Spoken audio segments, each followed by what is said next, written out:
What if your entire life, your home, your loving siblings, and your devoted mother was nothing more than a carefully crafted delusion designed to keep you well-fed and unsuspecting? Sounds like the setup to the ultimate psychological horror story. Welcome to Grace Field House, an isolated paradise surrounded by dense forests. Dozens of orphans live here under the gentle care of Isabella, whom they affectionately call Mama. Every single day, she provides them with delicious meals, warmth, and daily IQ tests to push their mental limits. Daily IQ tests? And let's not ignore those creepy neck tattoos on every single kid. Exactly. Each orphan is identified by a 5-digit number inked into their skin. Beyond that, 2 strict rules govern the house. Never cross the low wooden fence surrounding the forest, and never, under any circumstances, approach the massive main gate. Mama claims the outside world is far too dangerous for them. Right, because locked gates and giant fences always mean we care about your safety. Among the orphans are 3 top-scoring geniuses: Emma, Norman, and Ray. One evening, 6-year-old Conny gets adopted. She bids a tearful farewell to everyone, clutching her beloved stuffed bunny, Little Bunny. But shortly after she leaves, Emma notices the plush toy was left behind on a table. Oh no! Conny never leaves that bunny behind! Realizing Conny hasn't left yet, Emma and Norman grab the bunny and break the ultimate rule. They sprint through the dark forest toward the main gate, where a large delivery truck stands idling in the shadows. Here comes the moment that changes everything forever. Emma peeks into the back of the truck, and her heart freezes. Lying on the cold bed is Connie's lifeless body, eyes wide with horror, with a blood-red flower blooming directly out of her chest. Yo! That escalated from 0 to traumatizing real quick! Trembling in horror, they hide beneath the vehicle as towering, grotesque demons approach. The monsters nonchalantly lift Connie's body and drop it into a fluid capsule, casually remarking on how human brains taste best when the children are raised in high IQ environments. They aren't an orphanage! They're literally a gourmet farm for demon monsters? But the true horror strikes a second later. Mama Isabella walks into the room speaking calmly to the demons. She promises that the next batch will yield even higher quality human meat for the elite clientele. The woman they called Mom was actually their butcher this whole time! One demon catches a human scent and finds Little Bunny lying on the ground. Isabella takes the toy, realizing instantly that an orphan sneaked into the gate. Fortunately, Emma and Norman flee into the woods just in time. Collapsing in the dirt, Emma breaks down in hysterical tears, but Norman holds her together, vowing that they will escape this farm and bring every single child with them. The following morning, Emma and Norman force themselves to act like normal, happy children.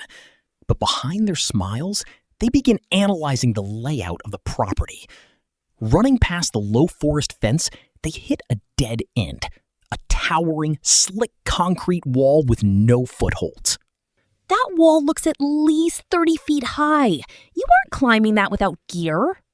To make matters worse, when a younger orphan wanders off in the forest, Isabella pulls out a strange pocket watch device. She glides directly to the lost child's exact location in seconds. Emma and Norman instantly realize every single child has a hidden transmitter implanted somewhere in their body. They're tagged like cattle. How do you escape when Mama has live GPS on you 24/7?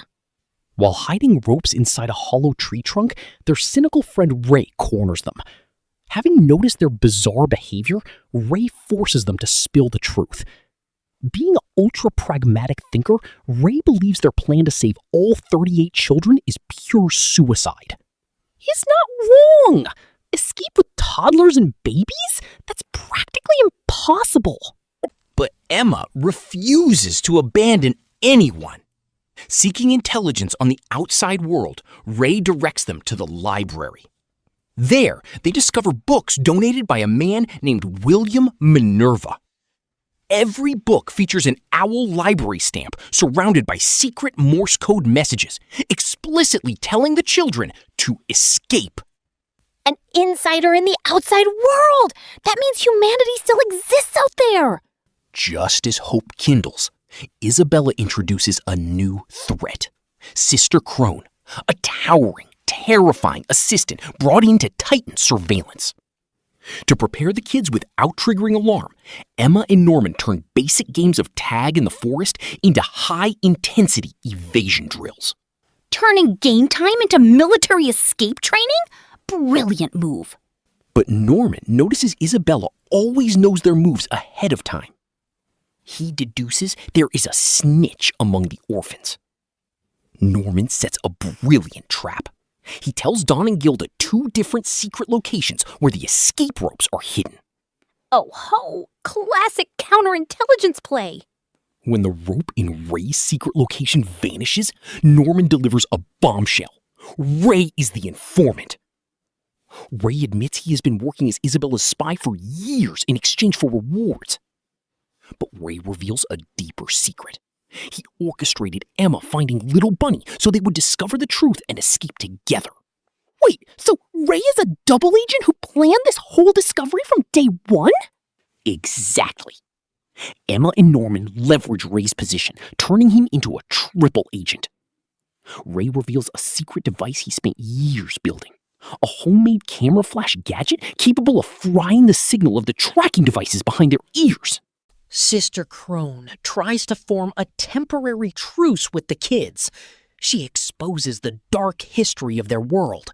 1,000 years ago, humanity and demons signed the Promise, splitting the world into 2 halves and establishing human farms to prevent war. So the children are basically tribute payments to keep the peace.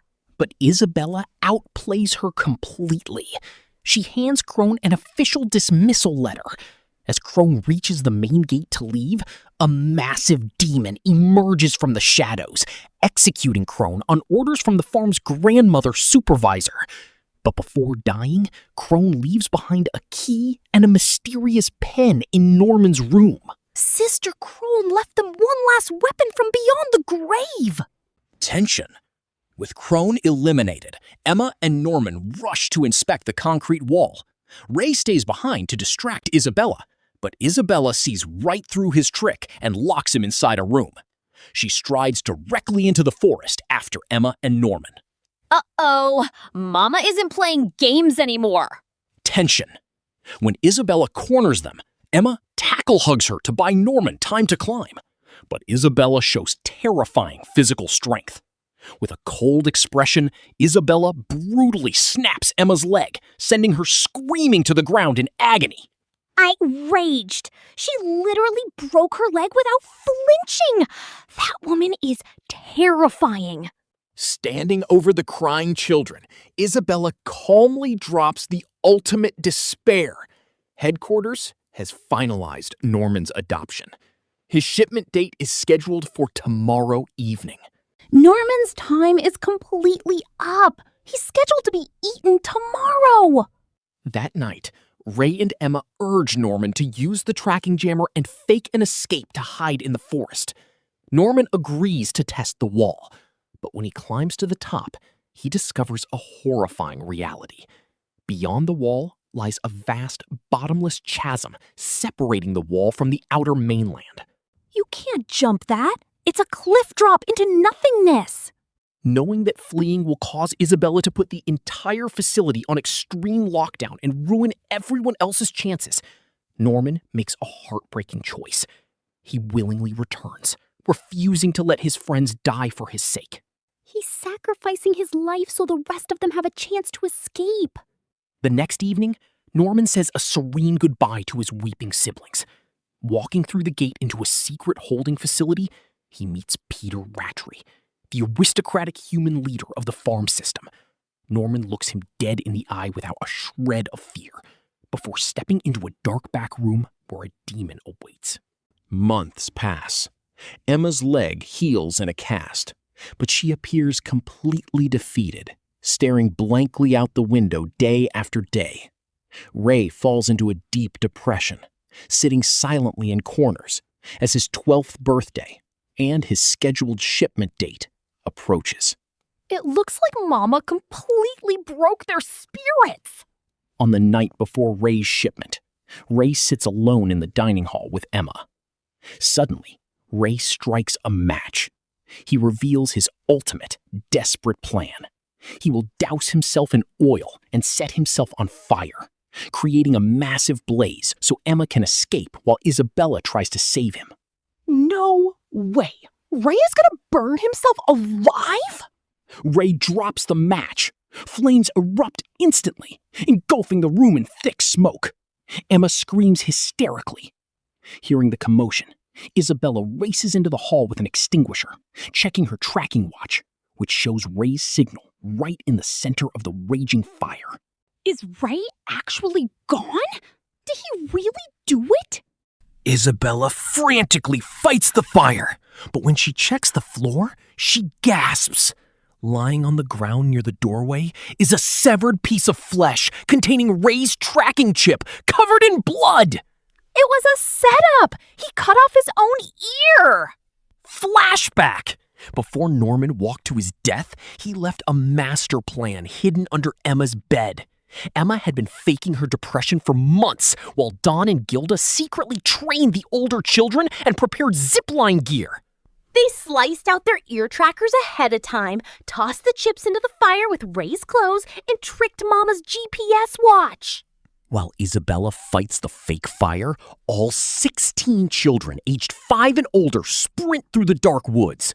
Ray asks Emma about the toddlers under 4, and Emma reveals she made a deal with 4-year-old Phil, promising to return within 2 years to liberate the remaining toddlers before they reach shipment age. Phil is the bravest 4-year-old in anime history, hands down. Reaching the top of the high wall, Dawn uses a heavy bow to launch a rope across the massive chasm, securing it to a sturdy tree on the opposite cliff. Using makeshift hangers made from plastic water jugs, the children begin ziplining across the void one by one. Flying over a giant canyon in the middle of the night. Absolutely epic. Just as Emma prepares to zipline across as the last survivor, Isabella appears on top of the wall. But instead of sounding the alarm or calling demon reinforcements, Isabella stares at Emma, and her heart melts. She remembers when she was just an innocent child who wanted to escape this exact same farm. Recognizing their unmatched courage, Isabella lets out a soft, genuine smile. She unties the rope trailing behind them, wipes a tear from her cheek, and whispers softly into the night breeze. Go and survive. A mother's final release. They actually made it across. As the golden morning sun rises over an untamed, beautiful forest, Emma presses the button on Sister Krone's secret pen.